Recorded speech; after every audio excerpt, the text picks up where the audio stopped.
Well, hello folks, I'm Jeffrey Daugherty, the Christian Whistleblower. Welcome back to the channel. Have you subscribed yet? Are you liking videos? Are you sharing videos? Are you telling your friends, your enemies, your in-laws, your outlaws, everyone about this channel? We're growing. We'd like to grow even faster. And we'd like to be able to get this message out to even more people as soon as possible and as much as possible. Today, we are into segment number 3 of our study about the Nephilim, the sons of God, the daughters of men, giants. And we're going to get today into an area that you are going to be very challenged with, some of you, because it flies in the face of so many perceptions, and it may be one of the greatest revelations that I've ever received and found. It's funny, just on Coast last week, and George says, "Do you still get new revelations every time you read the Bible?" And George, yes, that's the answer. So we're going to talk about it today. But happy Mother's Day to all the mothers, especially my mother and my daughters and my sister. So happy Mother's Day to all y'all. Now, if you're not from the South, you probably didn't know that the plural of y'all was all y'all. But there you go, you learned something new. Don't say I've never taught you anything. So let's get right into our study today, focusing on Noah, the Nephilim, and the Lord's flood. So let's go ahead and take a look at it. I'm at jeffreydaugherty.com, christianwhistleblower.com, at unindoctrinate on Twitter. But most of all, right here where you are on the Jeff Daugherty Show YouTube channel. And happy to be here. So let's go ahead and take a look now at our study for the day. All right, folks, we're ready to dive into our study. You know, I don't do a lot of review because we just don't have a lot of time, or we don't take a lot of time to do review. But just a quick one. We've been talking about the sons of God and the fallen ones. We talked about who the sons of God are, who the daughters of men are.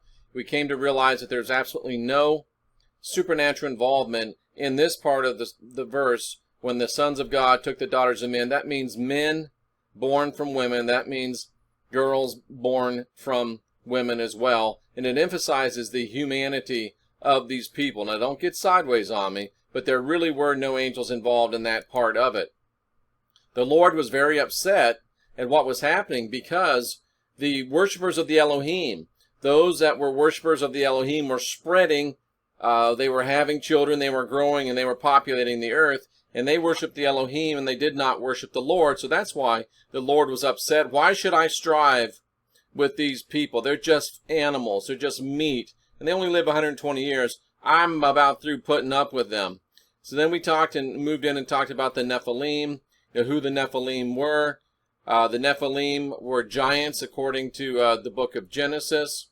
And then we also looked at giants and Nephilim. Numbers 13:33. Calls them giants, but uses the word Nephilim.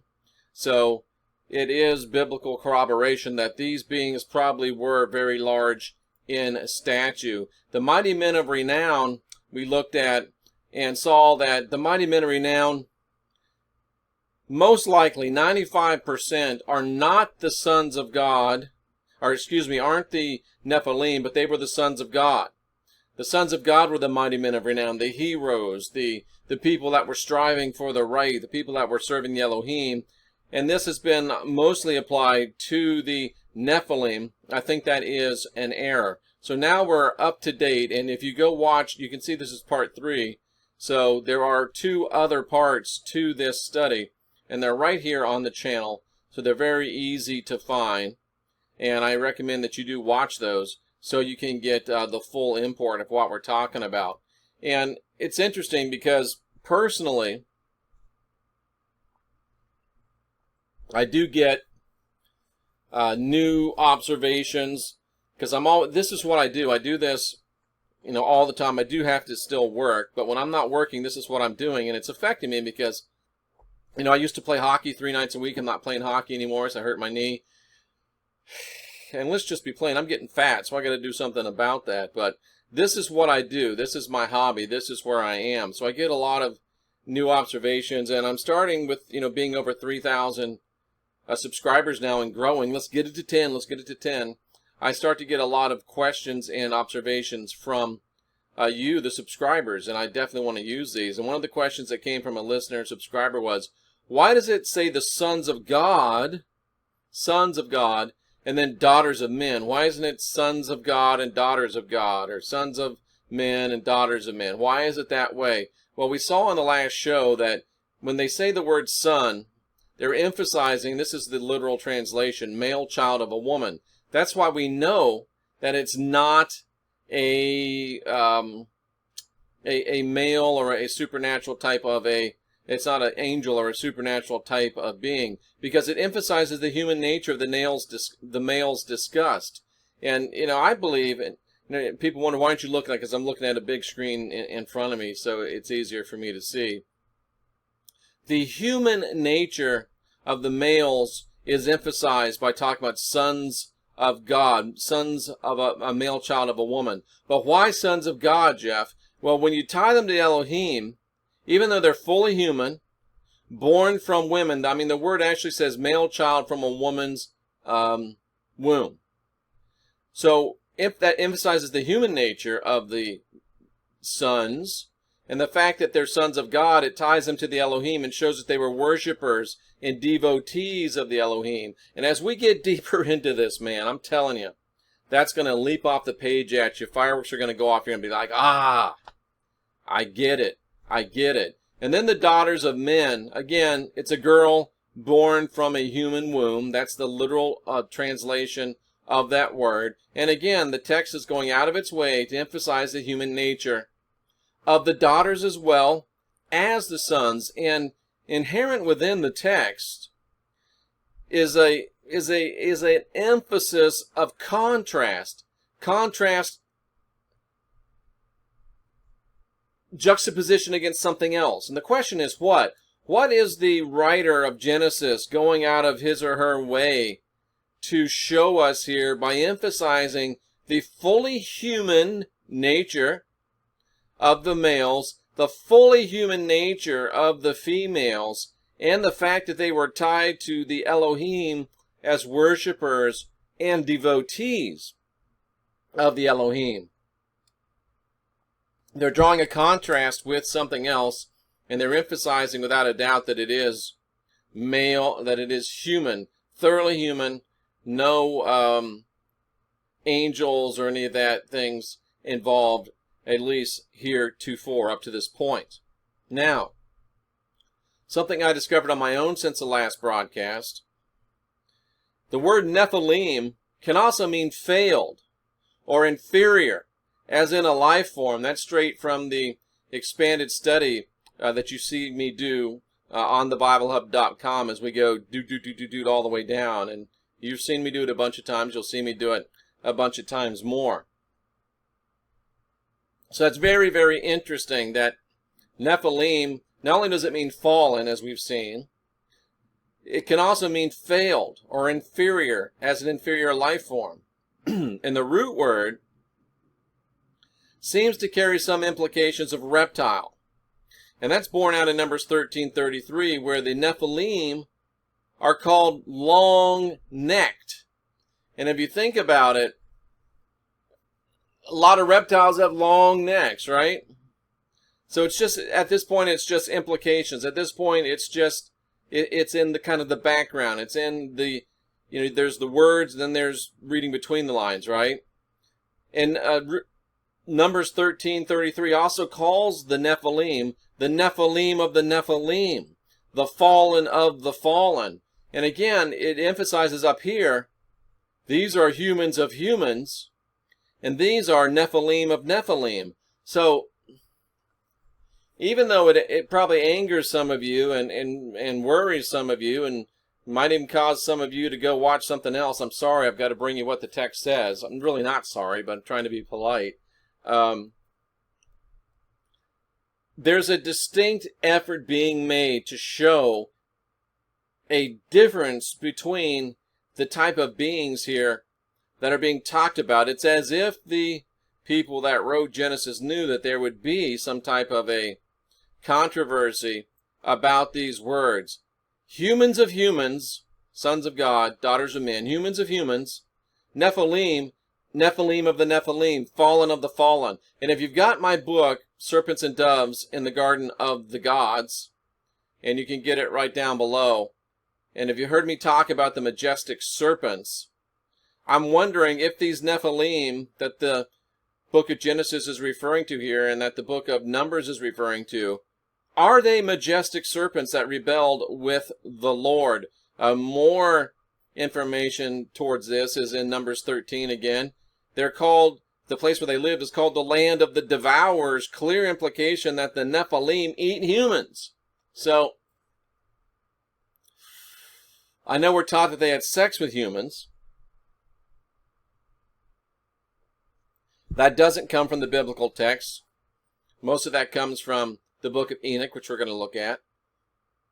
But what we know for sure from the biblical text is that the Nephilim are of the Nephilim. The humans are of the humans. The humans are worshipers and devotees of Elohim, the Ha-Adam in the Hebrew. The Ha-Adam are worshipers of the Elohim. The Nephilim of the Nephilim, the Ha-Nephilim, they are fallen, failed, or inferior life forms that are in league with the Lord. No doubt about it. Looks like they eat humans. And again, their great height is also stated. So to me, when I've got three places in the text, and I've also got an allowance within the root word itself, I am now saying that yes, they were giants, the Nephilim. They had great height. They were tall suckers. No doubt about that. That's just the way it is. So as we move on, I want to talk about Noah and the Lord. And this is where we really start, I think, blowing some minds and rattling some cages. And arguably, that's kind of what we do here, right?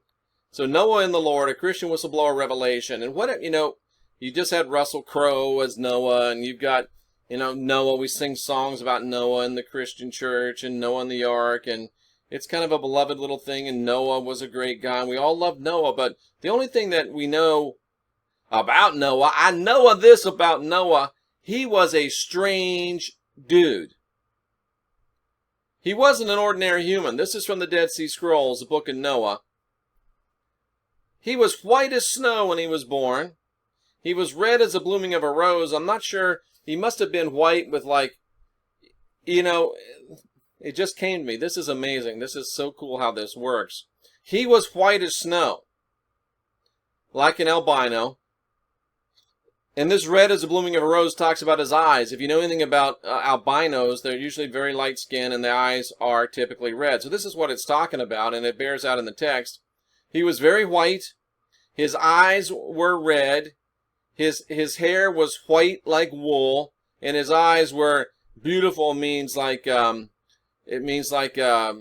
terrible, striking.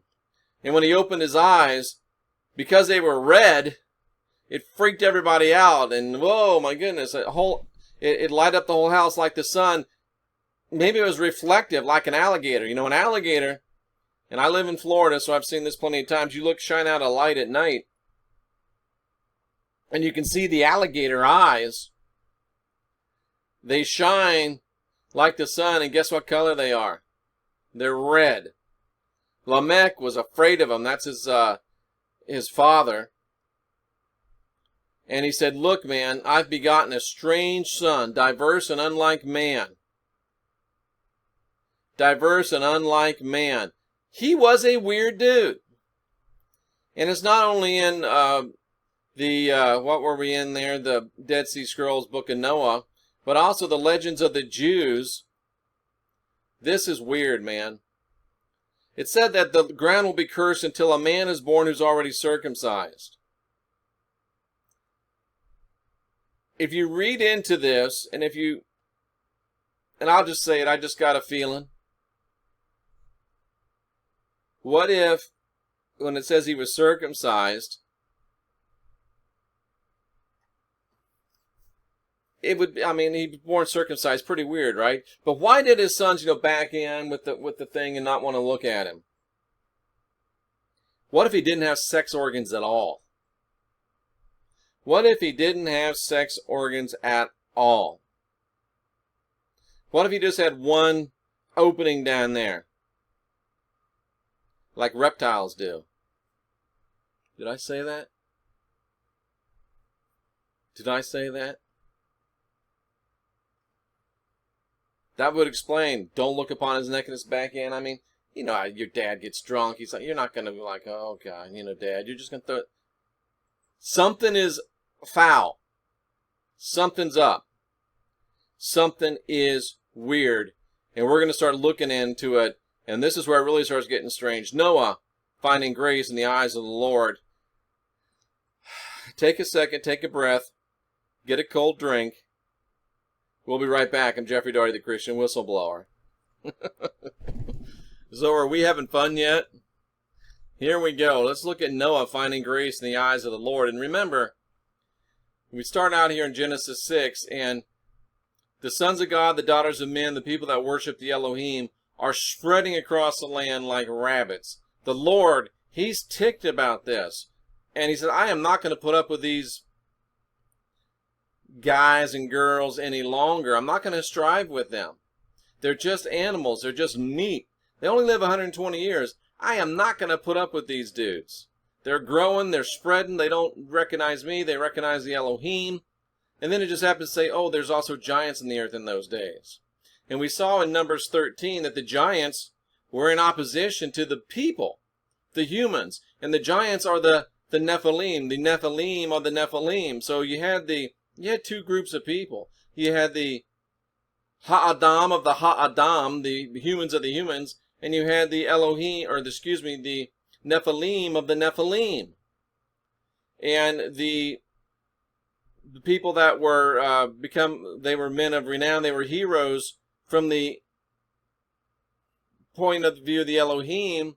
The Adam of the Adam were heroes. From the Lord's point, the Nephilim were heroes. But I think this really points to the Adam, the Ha'adam of the Ha'adam, the humans of the humans. So all of these people are worshiping the Elohim, right?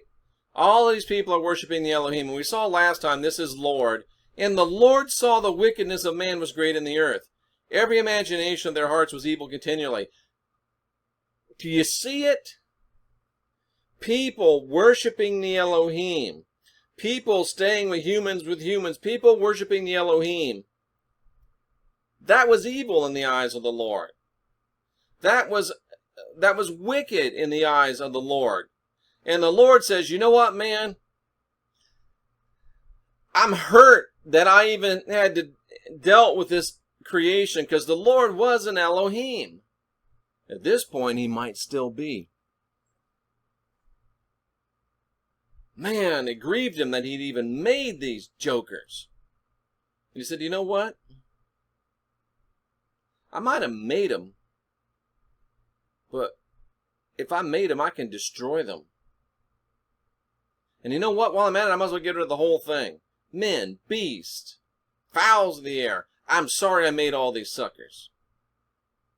So people worshiping the Elohim, doing Elohim stuff, worshiping the Elohim, being devoted to the Elohim. Lord says they're wicked. Lord says that he hates them. Lord says that their imaginations are evil. But Noah finds grace in the eyes of the Lord. The people worshiping the Elohim, Noah, wicked, or Lord says are wicked, evil, don't like him, wish I'd have never made it. But Noah, he found grace in the eyes of the Lord. Think about the eyes. What do you do? You look. There was something about Noah, just looking at Noah. Just to cast his gaze on Noah made him feel good, the Lord. White skin, it wasn't really just white. There's something more there. I wish I had an interlinear Dead Sea Scroll so I could look at what white means. But white means bleached. It means his skin was different. Was it leathery? Was it scaly? What was it? Red eyes like an alligator? There was something about just looking at Noah that the Lord was really pleased about. And as we get in more into this, in the serpents and doves, Garden of Eden, we're going to get serpents and doves in the Garden of the Gods. We're going to get into that. If you've read it, you know where I'm going. If you heard me on Coast to Coast, you kind of know where I'm going. The Lord was a reptilian God. We've proven that before. I've got the playlist here right on the front page. If you go down, it says Exposing the Lord. Bunch of videos, 20, 30 videos, I think. Look at those. You see all the proof there. Just looking at Noah made the reptilian Lord feel good. Noah had weird skin. Noah had red eyes like an alligator.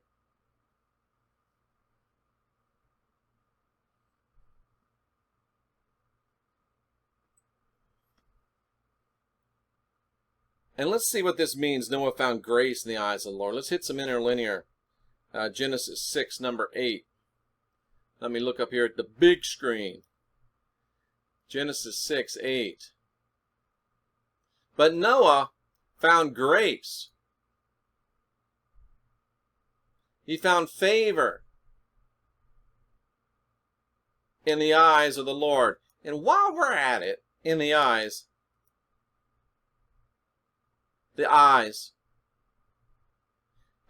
oh, snap! I really didn't know for sure this was coming. I love it when a plan comes together. And you know, a lot of you guys, not a lot, but I get nasty grams and nasty bombs on the video. Ego, you're full of ego. You're bro, I'm just having fun. You go to the football game, the hockey game, the basketball game, yeah, go, woo! And that's normal. I act the same way about discovering spiritual things. Ego, you're bad. Why don't you just go get a nice drink and shut the hell up? Ooh. Did I say that out loud or did I just think it? Well, anyway, this is exciting to me. Look at this. His appearance. Just looking at Noah's appearance made the reptilian God, the Lord, be really happy. Just looking at his appearance. Looking at his outward appearance. Looking at what the guy looked like made him very, very happy. And this is what I'm talking about going down. Looking at his physical stature, his physical organs, made the Lord very happy. Noah didn't look like regular people, man. We saw that. Weird skin, alligator eyes, glowing, red, reflecting, boop, boop. And the reptilian Lord looked at Noah and thought, oh, man, you look good, Noah. It makes me feel good to look at you. You know, I look at my son, he looks like me, makes me feel good. Look at my daughters, they look like me, makes me feel good. Look at my grandkids, they all got blue eyes, even though some of their moms and the ex-wives got brown eyes. The genes are strong in this one. And that might be a little pride and ego right there, because I am proud of that. I love those kids. But anyway, physically, his appearance, oh man, it just, his anthropomorphic, his appearance as what he looks like. Man, that just makes me, the Lord almost made him like worshipful. Oh, look like a beast? We really going to go there? I'm just telling you, man. Noah found grace in the eyes of the Lord. When the Lord looked at Noah, he felt really good. Noah looked really weird. He wasn't like a normal human. We're just showing it to you, man. Noah had some sons. The earth was corrupt. We know how the Lord defines corrupt. And then Noah decides, you know what? I'm going to kill everybody. But I think I'm going to save you. Folks, this is some really deep stuff. What are we going to look at next? We just looked at this, Noah finding grace in the eyes of the Lord. Yeah, this was supposed to look like that. Noah finding grace in the eyes of the Lord. The people that worship the Elohim, The Lord was hating them. But Noah, the Lord loved. And just looking at Noah with his weird skin and his weird alligator reptilian reflective eyes, man, that made the Lord feel good. When we get into this, you're going to be just blown away. What's next? What does Noah mean?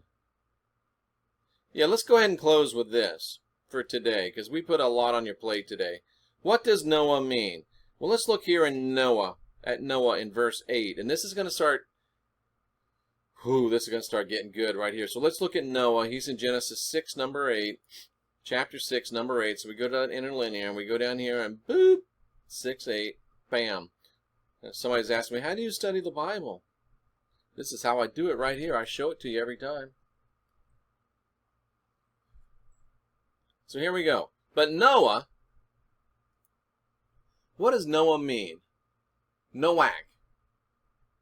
It means to rest. And forget this crap right here. That's called commentary. It just means to rest. Okay, well, so he's resting, Jeff. What's the big deal? But it's more than just rest, because look at this word nuach. That's what the Noah comes from. Rest. Abandon, allow, appease, appeased, lay down, be idle, be satisfied, just lie down, rest, just take it easy, just chill, you're settle down and remain, just happy to rest and sit there and just remain, just happy to go along and get along, to be quiet, restful, just lays down and just takes it easy, ain't no big thing. Resting, just sitting there, just, chilling out, finding a resting place, quiet in mind, at rest, just sitting there doing nothing. So the root word of Noah means just to kind of lay there and do nothing. Just chill out. So when we bring it to the, we found what nuach means. Now let's see what this Noah means. It means the same as nuach. Oh! So the word Noah means don't make any waves. The word Noah means go along with the program. The word Noah means just chill out. The word Noah means just go along, rest, be appeased. The word Noah means be a sheep. The word Noah means to be a sheep. What does the word Noah mean? The word Noah means, nope, we're not going to translate. That's why we want it. It's Hebrew. Just to sit there and chill and be quiet and be restful. Just like a sheep. The Lord's Prayer? Not a good thing. Thou makest me lie down in green pastures. You're my shepherd, I shall not want. So why did the Lord love Noah so much? And why was the Lord so mad at all the other people? Huh? The Lord was really upset with the people that worshiped the Elohim and that were doing Elohim stuff. Hated them. But he really loved Noah. Loved the way Noah looked with his weird skin and his alligator reptilian reflective eyes. Loved the fact that Noah went along with his program.